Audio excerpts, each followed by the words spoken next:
Disabled billionaire. Saved a drug girl never expected she was pure. Hello everyone. Before we begin today's story, I have a small favor to ask. Please hit subscribe and turn on the notification bell so you never miss our channel's new dramatic stories. It is quick, free, and the best way to support us in bringing you more powerful real-life inspired films. Your support truly means the world to us. Where are you watching from? Drop your city or country in the comments below. Thank you very much. Now, let us go back to our main character. Rain poured over the city like a curtain of silver, washing neon lights across the empty street. Ethan Cole sat quietly inside his electric wheelchair near the entrance of a luxury hotel, waiting for his driver. His suit was perfectly pressed, his expression calm, but his eyes held a loneliness that could not be hidden by money. To most people, he was a legend, a self-made billionaire, the genius founder of Cole Industries. But to himself, he was a man who had lost more than his legs in the accident that took away his freedom 5 years ago. Across the street, the music from a rooftop bar blasted through the rain. Through the blurred glass doors, he noticed chaos, a young woman stumbling out, clutching her purse as if her life depended on it. Her name was Lila Harper. She had been a waitress working the event upstairs when someone spiked her drink during a staff celebration. Now, terrified and dizzy, she tried to reach her car, but her steps faltered. The world spun around her.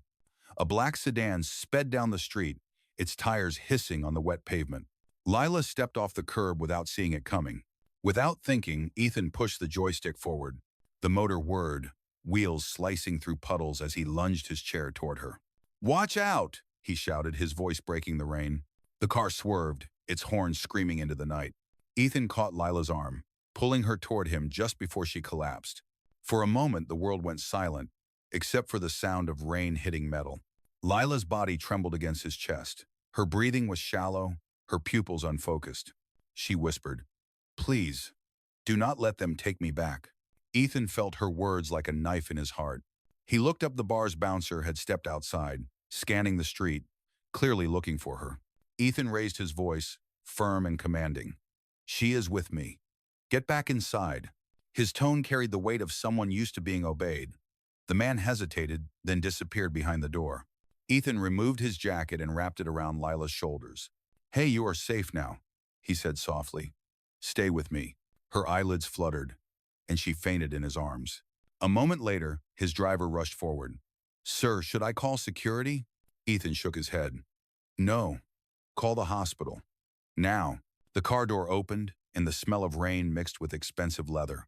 Ethan lifted her as carefully as he could, his paralyzed legs unmoving, his upper body straining with strength he had not used in years. He set her inside and covered her with his coat. Her head rested against the seat, her face pale but peaceful. As the car drove towards St. Mary's Hospital, Ethan looked at her reflection in the glass. He had saved countless companies, signed billion-dollar deals, and built an empire from nothing. But that night, for the first time in years, he felt human again. He whispered to himself, "Who are you, Lila?" There is an Armanzar with bis shooted. Outside, the city lights blurred into streaks of gold, and the storm kept falling, washing away everything except the moment he chose to act. When the sun finally rose over the skyline, the storm was gone, but Ethan Cole could still hear it in his mind. The night replayed like a film. He could not stop watching the scream of the tires, the faint sound of her voice, the way she clung to him before everything went dark. At St. Mary's Hospital, the doctor assured him that the girl was safe. "She was drugged, but she will recover with rest," he said. "You brought her in just in time." Ethan nodded quietly, signing the paperwork. The nurse handed him a clipboard, and his signature, steady and bold, confirmed that he would cover the medical expenses. He did not know her name yet. He only knew that she had fought to survive, and somehow that mattered to him. Later that morning, his driver helped him back into the car. As they drove away, Ethan stared out the window, lost in thought. The city was awake again, horns blaring, people rushing, life moving on as if nothing had happened. But something in him had changed. At his penthouse, the silence felt heavier than usual. The marble floors echoed with the soft hum of his wheelchair. His assistant, Clara, entered with a tablet. "Mr. Cole, the board meeting starts in an hour. Do you want to join remotely?" Ethan looked toward the window. "Cancel it." "Cancel it, sir." "Yes. Tell them I am taking the day off." Clara hesitated but obeyed. No one argued with Ethan Cole. He wheeled himself into his study, where the shelves were lined with awards and photographs from a life that once felt invincible. In one frame, he stood beside his father, both smiling next to a race car. That was before the crash, before betrayal, before the chair. He exhaled slowly and reached for the silk handkerchief he had wrapped around the girl. Her faint perfume still lingered on the fabric. It was not a romantic scent, but something soft and human, something real. He placed it on his desk and stared at it for a long moment. "Sir," Clara said from the doorway, "the hospital just called. The woman you brought in is awake. She wants to speak to the person who helped her." For a brief second, Ethan froze. Then, almost without thinking, he said, "Prepare the car." When he returned to the hospital, the air was filled with the quiet rhythm of monitors and footsteps. Lila Harper sat up in bed, her face pale but alert. Her hair was messy, her voice still hoarse. When she saw him, her eyes widened in recognition. "You," she whispered. "You are the man from last night." Ethan nodded. "Yes. How are you feeling?" She tried to smile. "Alive, thanks to you." He looked away for a moment, uncomfortable under her gratitude. Anyone would have done the same. Her lips curved into a faint smile. "No, they would not have." She paused. "You were there in a wheelchair. You could have been hurt." Ethan's voice softened. "I was fine." For a long pause, neither of them spoke. The silence between them was not awkward. It was something deeper, like two souls recognizing each other without words. Finally, she said, "The doctors told me you paid for everything. I do not even know your name." "Ethan," he said simply. She nodded slowly. "I will find a way to pay you back." "You do not need to," he replied. "But I want to," she insisted. "It matters to me." Ethan looked at her, surprised by her sincerity. In a world where everyone around him wanted something, this girl, fragile, exhausted, yet stubbornly proud, offered honesty. He cleared his throat. "Take care of yourself, Miss Harper." "Wait," she said quickly. "How did you know my name?" He smiled faintly. "It was on your ID." She nodded, embarrassed. "Right. Thank you for saving me." He gave a small nod and turned his wheelchair toward the door. But as he reached the hallway, he heard her voice behind him. "Mr. Cole?" He stopped. "If you ever need help, I mean with anything you cannot reach, I would be glad to return the favor." Ethan glanced back over his shoulder. "Be careful with your promises, Miss Harper. You never know when someone might take you up on them." Her laughter was soft, almost shy. Maybe that is the point. And as light and direct.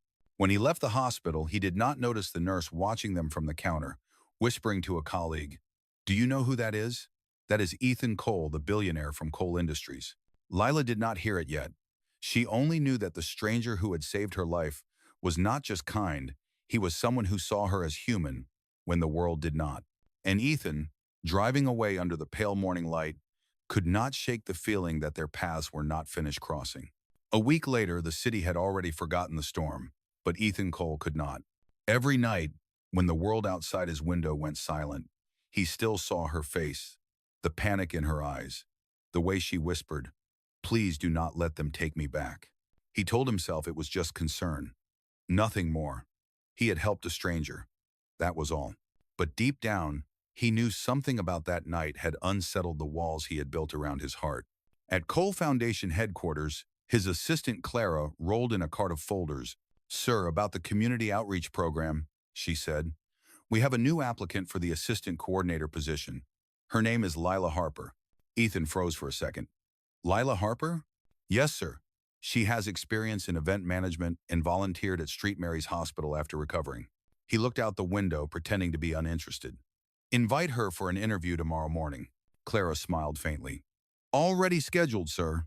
The next day, the elevator doors opened, and Lila stepped out. She wore a simple navy blouse and carried a worn leather folder. There was nothing extravagant about her, yet something about her presence felt alive. Ethan was waiting in the conference room, his chair angled toward the city skyline. When she walked in, she stopped in surprise. "Mr. Cole?" He turned slightly, meeting her eyes. "Miss Harper, I see you made a full recovery." Her cheeks flushed. "I did not know this was your foundation." "It is," he said. "Please, have a seat." She sat across from him, trying to steady her voice. "I am grateful for what you did. But I did not apply here because of that. I want to work for an organization that actually helps people like me. Ethan studied her for a moment. She was nervous but honest. You think you can handle the pressure here? I can handle pressure, she replied quietly. I have handled worse. A faint smile touched his lips. You start Monday. Her eyes widened. Just like that? Just like that, he said. We value people who have seen the world without filters. It is writing, Selvin explained. Over the next few weeks, they worked side by side. Lila proved herself quickly dedicated, empathetic, always the last one to leave the office. She organized charity drives, spoke gently to victims, and even learned how to operate Ethan's customized digital systems to help him with logistics. Sometimes when she brought him coffee, he would catch her humming softly under her breath. He never asked the name of the song, but somehow, it became the background music of his days. One afternoon, Clara whispered as she passed his desk, Sir, you have not smiled this much in years. Ethan looked up, startled. I smile. Not like that, she said, half teasing, half genuine. He ignored the comment, but her words lingered. That evening, as the last employees left, he noticed Lila sitting by the window, staring at the rain beginning to fall again. You should head home, he said. She turned, startled. Oh, Mr. Cole, I was just finishing the reports. You work too hard. I do not really have anywhere else to be. Her voice was light, but her eyes carried quiet sadness. Ethan rolled closer. That night, at the bar, you said someone tried to hurt you. She looked down, her fingers tightening around her pen. It was a coworker. He slipped something into my drink. I filed a report, but nothing happened. He has friends in high places. He nodded slowly. I see. She forced a smile. But I am fine now. I got lucky. Ethan's voice dropped to a low, steady tone. That was not luck. It was choice. You fought. Lila looked up at him. Do you always talk like that, like every word has a weight? He smiled faintly. Only when I mean it. In the Bastions is welling audible, asked her deaf. For a moment, their eyes met, and something unspoken passed between them, an understanding that came from pain neither of them had chosen, but both had survived. Later that night, Ethan sat alone in his study, scrolling through his company's internal security database. He typed in a name, Mark Reynolds. The file appeared, the same man Lila had accused. A line of text confirmed Ethan's suspicion. Reynolds was a regional manager for a subsidiary under Cole Industries. Ethan leaned back, his jaw tightening. He remembered Lila's trembling voice. He has friends in high places. He turned off the screen and stared at the city lights outside. It would have been easy to let it go, to stay silent and comfortable in his world of privilege. But that night, the same instinct that made him roll into the street through the rain was still there. He whispered to himself, not this time. The next morning, he made a call to his head of security. Find everything you can on Mark Reynolds, he said, and keep it quiet. At the foundation, Lila arrived early, carrying 2 coffees. When she placed one on Ethan's desk, he looked up, a small smile forming. For me? He asked. She nodded shyly. You saved my life. The least I can do is keep you caffeinated. He chuckled. Fair trade. She hesitated before leaving. Mr. Cole, do you ever regret it? The accident? I mean, he paused, considering the question. Every day, he said honestly. But sometimes, what we lose teaches us how to see people we would have never noticed before. Her expression softened. Then maybe some pain has a purpose. They happen to. He watched her walk away, and for the first time in years, Ethan Cole felt the faint spark of something he thought he had lost long ago, hope. 2 weeks later, the rhythm of the office had settled into something that felt almost peaceful. Lila had become part of the team with quiet confidence, and Ethan Cole found himself watching her more than he meant to. She moved with a calm grace that contrasted the steel and glass of his world. Every morning, she brought him black coffee without asking. Every evening, she left her reports perfectly stacked on his desk. What surprised him most was how naturally she treated him, not as a billionaire, not as a man in a wheelchair, but as a person. One Friday afternoon, as the last of the staff left for the weekend, Lila lingered near his desk. Mr. Cole, she said softly, you do not have to stay this late every night. He smiled faintly. Neither do you. I like being useful, she replied. He studied her face. You already are. For a brief moment, the air between them felt charged with something unspoken. Then the elevator dinged, breaking the silence. Clara stepped in, holding a tablet. "Sir, I think you should see this." Ethan turned toward her. "What is it?" She handed him the screen.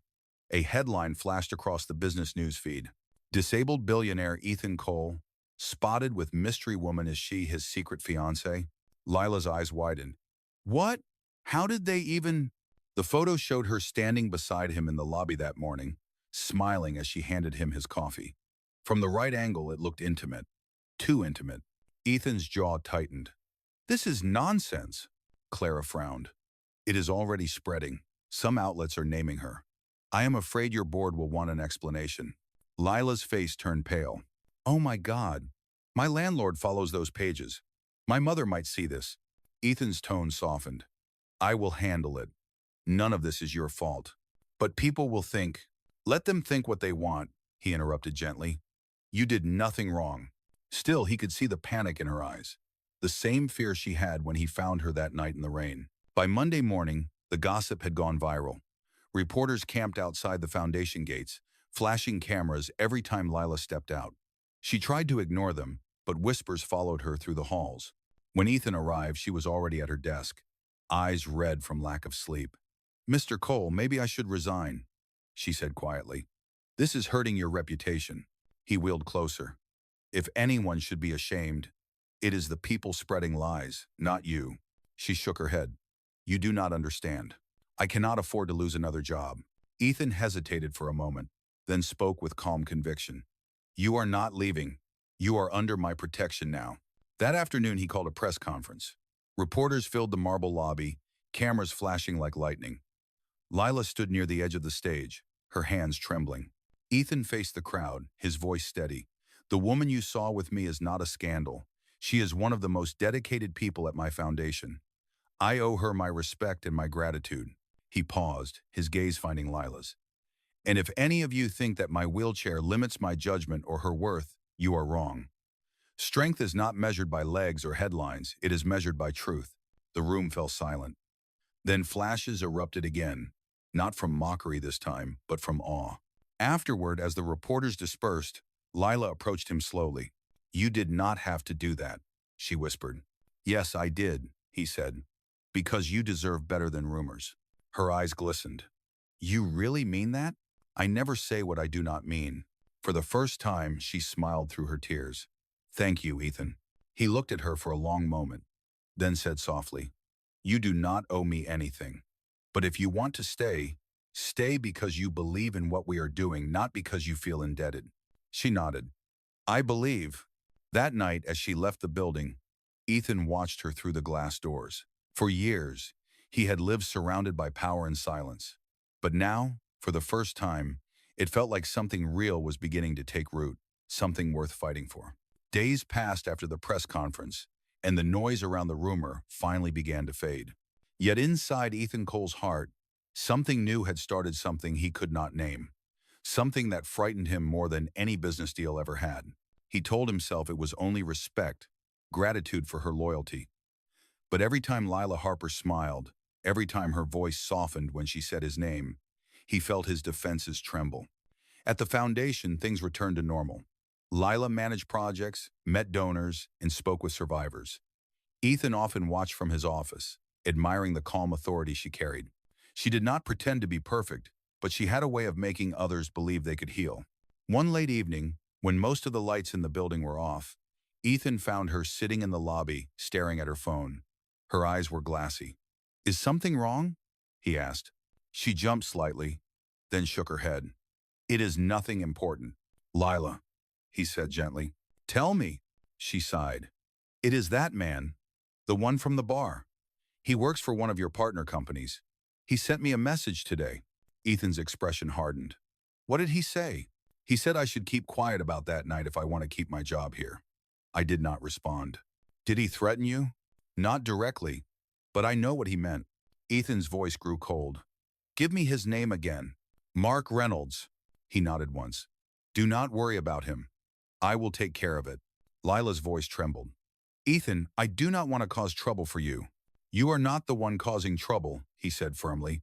"Men like him count on silence. That ends today. The next morning, he called his head of security into his office. Gather every report, every witness, every file connected to Mark Reynolds. I want proof of what he has done. By noon, the investigation had begun. That evening, Ethan invited Lila to join him in the conference room. When she entered, she found a folder waiting for her. Inside were photographs, testimonies, and evidence. He had uncovered everything: the drugs, the manipulation, the lies. Lila's hand covered her mouth. You did all this? For me? Ethan nodded. For justice. You deserve to be believed. Her voice broke. No one has ever fought for me before. He looked straight at her. Then it is about time someone did. She tried to hold back tears, but they fell anyway. Ethan, why do you care so much? He hesitated for a moment. Because you reminded me what it means to care. You looked at me and saw a man. Not a chair, not a fortune, just me. She reached across the table, touching his hand gently. And you saved me before I even knew your name. For a long moment, neither of them moved. The air was thick with truth, quiet, trembling, undeniable. Finally, Ethan spoke. Tomorrow this evidence goes to the authorities. You do not have to face him again. Lila nodded, her voice barely a whisper. Thank you, Ethan. He smiled softly. You have thanked me enough. She stood up, her eyes filled with light instead of fear. Then let me do something for you. What could you possibly owe me? He asked. She smiled. You gave me my dignity back. Let me remind you that you never lost yours. As she walked out of the room, Ethan felt something lift inside him, a weight that had anchored him for years. For the first time since the accident, he did not feel broken. He felt seen. Outside the tall glass windows, the rain started again, tapping gently against the glass. But this time, it sounded different, like a promise instead of a memory. The following week arrived with a storm heavier than the one before. Dark clouds pressed over the skyline, as if the city itself sensed what was coming. That morning, Ethan Cole received a call from his legal department. Sir, the report about Mark Reynolds has reached the board, his attorney said.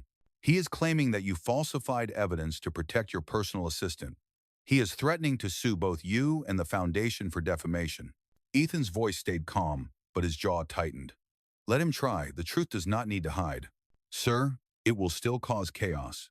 Reporters are already outside. Some are saying you are having an affair with Miss Harper. Ethan closed his eyes. Prepare a statement. I will handle it myself. When Lila arrived that morning, the lobby was packed with journalists. Flashbulbs exploded as soon as she stepped through the door. Voices shouted her name, twisting questions into accusations. Lila, did you drug yourself for attention? Are you using your boss for fame? The noise felt like knives. She froze until she heard a familiar voice behind her. Step aside, Ethan said, his tone sharp as steel. His security guards moved instantly, clearing a path for her. Lila's eyes filled with tears. They are saying awful things. Maybe I should just quit. Ethan looked at her firmly. No, Lila. You do not run from truth. You stand with it. He turned to his head of security. Get the press in the main hall. We are doing this now. Within an hour, the Foundation lobby transformed into a sea of cameras and microphones. The air buzzed with tension. Ethan positioned himself in front of the podium, while Lila stood behind him, pale but steady. When the room fell silent, he began. 5 years ago, I lost the use of my legs in a crash caused by someone I trusted. That day, I learned that strength is not about what you can move. It is about what you can stand for. Last month, I met Miss Lila Harper when she was drugged and left to die outside a bar. She did not ask for help. She fought to survive. And since then, she has become a part of my foundation because she represents exactly what we stand for: dignity, courage, and truth. He paused, his gaze sweeping across the room. Mr. Reynolds, the man who attacked her, works for one of my subsidiaries. We have gathered irrefutable proof of his actions. That evidence has been submitted to law enforcement. Anyone who doubts it will see the truth in court. Cameras clicked rapidly. Reporters shouted questions. Mr. Cole, are you and Miss Harper in a relationship? Ethan's voice was calm. No, but she is someone I deeply respect. And if any of you question her integrity again, you will answer to me personally. The crowd erupted, half in shock, half in admiration. Lila felt her breath catch. No one had ever defended her like that. Not publicly, not fearlessly. When the conference ended, Ethan turned to her. "Are you all right?" She nodded slowly, tears glistening in her eyes. "You just risked everything for me." He smiled faintly. "Then I finally did something worth risking." That evening, the story flooded every news outlet. But this time, the tone was different. Headlines shifted from scandal to redemption. Disabled CEO defends assault victim, justice in motion. Ethan Cole, a new definition of strength. Inside his office, Ethan watched the broadcast quietly. Clara entered with 2 cups of coffee. "Sir," the board called, "they are standing by your decision. Mr. Reynolds has been arrested." Ethan took the coffee, his eyes softening. "Good. Thank you, Clara." After she left, he turned to the window where rain slid down like liquid glass. The city below glowed with streetlights, reflecting on the surface like stars drowned in water. A knock came at the door. Lila stepped in. "I heard the news," she said. "He is in custody." Ethan nodded. "Justice works slower than money, but it works." She walked closer, her hands clasped together.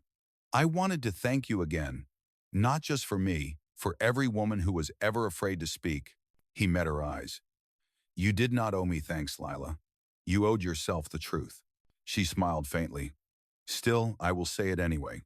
For a moment they stood in silence, the air charged with unspoken emotion. Ethan broke it first. "You once asked if I regretted my accident. I still do. But tonight, for the first time, I am grateful for what it led me to this moment and the chance to meet someone like you." Her voice trembled. "You mean that?" "Every word," he said quietly. Lila reached out and touched his hand. "You saved me twice now, once from danger and once from silence." He looked at her, his eyes steady but warm. "And you reminded me that even broken things can still build something strong."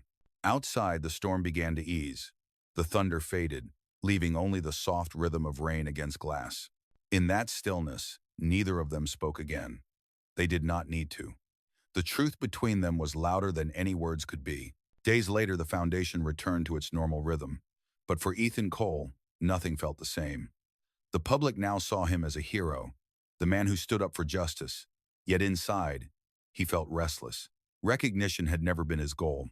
What mattered to him was the quiet change that had taken place between him and Lila Harper. She no longer looked at him like an employer.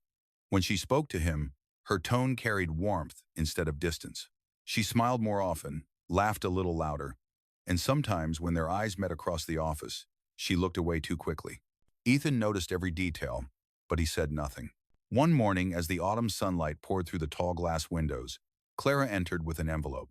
"Sir," she said, "this came from the hospital. It is addressed to both you and Miss Harper." Ethan took the letter and read it silently. It was from one of the survivors who had benefited from Lila's outreach program. The woman wrote, "You gave me courage to tell my story. Because of you, justice finally came." Ethan handed the letter to Lila, who read it with trembling hands. "She was part of our first shelter project," she whispered. He nodded. "You made that possible." Lila shook her head. "No, Ethan, you did." He smiled softly. "We both did." That evening, Lila stayed late to help finalize a presentation. When she looked up, she realized Ethan was still in his office. The door was open, the lights dim. He was staring out over the city skyline, lost in thought. She knocked gently. "You are still here." "So are you," he said without turning.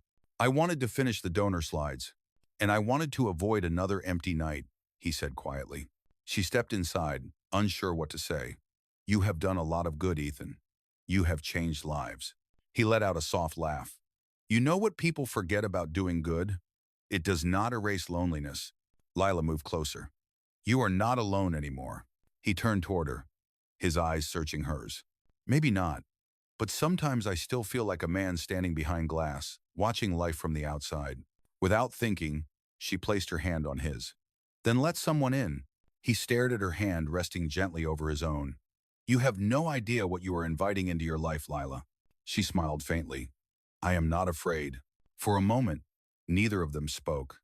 The distance between them dissolved two broken souls, drawn together not by pity, but by the quiet recognition of survival. Then Ethan spoke softly, his voice trembling with honesty. "You know, I spent years believing my accident destroyed me, but you showed me it did not. It only stripped away what was false. Her eyes glistened. "And what is left now?" he whispered. "The truth." The room fell silent again. Outside, the city shimmered under the golden haze of streetlights. After a long pause, Lila stepped back slightly. "You should rest, Mr. Cole." He nodded, understanding the boundaries she still needed. "Good night, Miss Harper." As she turned to leave, he added, "And Lila, thank you." She glanced back, her smile soft and real.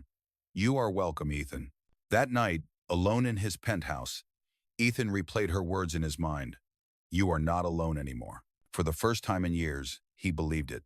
He looked at the empty wheelchair beside his bed, then at the city lights outside. His body might still be broken, but his spirit was no longer trapped. Somewhere between pain and redemption, he had found the one thing he thought he would never feel again, hope wrapped in the voice of a woman who saw him for who he truly was. The next morning, the office buzzed with tension. Clara hurried into Ethan's office, her face pale. "Sir, you need to see this. It is no bid placé on lipe." She handed him a tablet showing a headline splashed across every major news site. Former executive Mark Reynolds released on bail claims Ethan Cole manipulated case for personal gain. Ethan's eyes darkened as he read the article. Reynolds was accusing him of fabricating evidence, claiming that Lila had seduced him to destroy his career. The story spread like wildfire. Reporters questioned the foundation's credibility, and investors began to pull out of upcoming charity events. Lila entered moments later, holding her phone. "Ethan, it is everywhere. He is lying again. What do we do?" Ethan's voice was calm but heavy. "We prove the truth one more time. But how? He is twisting everything we said." He looked up at her. "Because men like him think money can rewrite history. It cannot." That afternoon, Ethan called for an emergency board meeting. The directors gathered in the glass conference room, murmuring with unease. Lila sat quietly at the end of the table, her hands clasped tightly. One of the board members spoke sharply. "Ethan, the foundation's reputation is at risk. The press believes you protected this woman for personal reasons. Maybe she should take a leave of absence until this settles." Ethan's gaze hardened. "No, she stays." "Sir," another interrupted, "our donors." Ethan cut him off. "Our donors believe in justice. If they do not, we do not need them." The room went silent. He continued, his tone steady. "You all built this foundation to protect the voiceless. If we turn our backs now because it is inconvenient, then everything we have done means nothing." Lila watched him, her heart pounding. She had never seen anyone fight so fearlessly for truth, not even for himself, but for her. When the meeting ended, Ethan rolled toward her. "Are you all right?" Her voice trembled. "You defended me again, even when it cost you." He smiled faintly. "Lila, some things are worth the cost." That night, the storm returned. Thunder rolled over the city, echoing against the high towers. Ethan sat alone in his office, staring at the folder of evidence. But this time, he noticed something new, a security camera file they had overlooked. He opened it, and there it was, a clear video from the night of the bar incident. It showed Reynolds spiking Lila's drink. It showed Ethan pulling her away from the street seconds before the car passed. His chest tightened. "This is it," he whispered. "The truth." Without hesitation, he sent the file to his attorney and the police department. Then he called the largest media outlet in the city. "Release this footage publicly," he said. "People deserve to see it." By morning, the video went viral. The world watched as the truth unfolded in real time. Public opinion flipped overnight. Lila was vindicated, Reynolds was exposed, and Ethan was praised for standing firm in the face of lies. At the foundation, staff gathered around their screens, cheering. Lila covered her mouth, tears falling down her cheeks. When she looked toward Ethan, he was already watching her. "You did this," she said softly. "No," he replied. "We did this." She crossed the room and hugged him tightly, her voice trembling against his shoulder. "I do not know how to thank you." He smiled, his voice warm but quiet. "You already did the first day you chose to trust me." For a long moment, neither of them moved. The storm outside began to fade, the clouds breaking just enough for sunlight to spill through the glass. The world had finally seen the truth, and justice had found its way back to them both. Ethan exhaled slowly, feeling a peace he had not known in years. "It is over," he said. Lila shook her head gently. "No, Ethan. It is just beginning. Weeks passed, and the chaos finally faded into quiet. The city moved on. But for Ethan Cole and Lila Harper, life would never return to what it had been before. The scandal was over, justice had prevailed, and the world had seen the truth. But what lingered between them now was something deeper, something that no courtroom or headline could define. One late afternoon, the office lights dimmed as the last employees left for the day. The golden sunset spilled across the windows of the Cole Foundation, bathing the room in warm light. Ethan sat by his desk, staring at the silk handkerchief folded neatly beside him, the same one he had wrapped around Lila's shoulders that night in the rain. The sound of footsteps echoed softly. "You are still here," Lila said, stepping into the office with a gentle smile. Ethan looked up. "I could say the same about you." She laughed quietly. "I wanted to finish the grant proposal before Monday. Besides, I like the quiet." He gestured toward the chair across from him. "Sit down, Lila. I have something for you." She hesitated, then sat. Ethan opened a small velvet box and placed it on the desk. Inside was a simple silver bracelet engraved with words that shimmered under the fading light. "To the one who reminded me what strength truly means." Lila's eyes softened. "Ethan, I cannot accept this." "It is not a gift," he said softly. "It is gratitude. You gave me back more than I could ever repay." She ran her fingers over the words, her voice barely a whisper.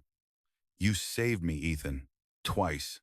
I should be the one saying thank you." He smiled faintly. "Then maybe we saved each other." For a moment, neither spoke. The air between them carried a quiet tenderness, fragile but real. Lila looked at him carefully. "What happens now?" Ethan took a slow breath. "Now we keep doing what we have always done, helping people, standing for truth. And maybe," he paused, his eyes meeting hers, "maybe we stop pretending that this is only about work." Her cheeks flushed. "Ethan," he reached across the desk, taking her hand gently. "I do not want to lose you, Lila. Not as an employee, not as a friend, just not at all." She looked at his hand holding hers, steady and warm. "You will not," she whispered, "because I am not going anywhere. In down has cedar on Luga on Ratter. Is Sia's in that way." Outside, the first drops of rain began to fall again, tapping softly against the windows. But this time, it did not feel like a storm. It felt like renewal. Lila stood, walking to the window. "Do you ever think about that night?" "Every day," Ethan said. She smiled faintly. "I used to think it was the worst night of my life. But now, I think it was the start of everything good." He wheeled closer to her side, the sound of rain filling the silence. Maybe fate knew what it was doing after all. She turned to him, her eyes glimmering. "You still keep that handkerchief?" He nodded. "It reminds me that even when the world tries to take everything from you, kindness can still find you in the dark." Lila reached out and took the handkerchief from the desk. She unfolded it carefully, then refolded it and placed it back in his hand. "Then keep it," she said softly, "because now it means something more." Ethan looked at her, his voice low but certain. "What does it mean now?" She smiled. "It means you are not alone anymore." He exhaled slowly, feeling the truth of her words settle deep within him.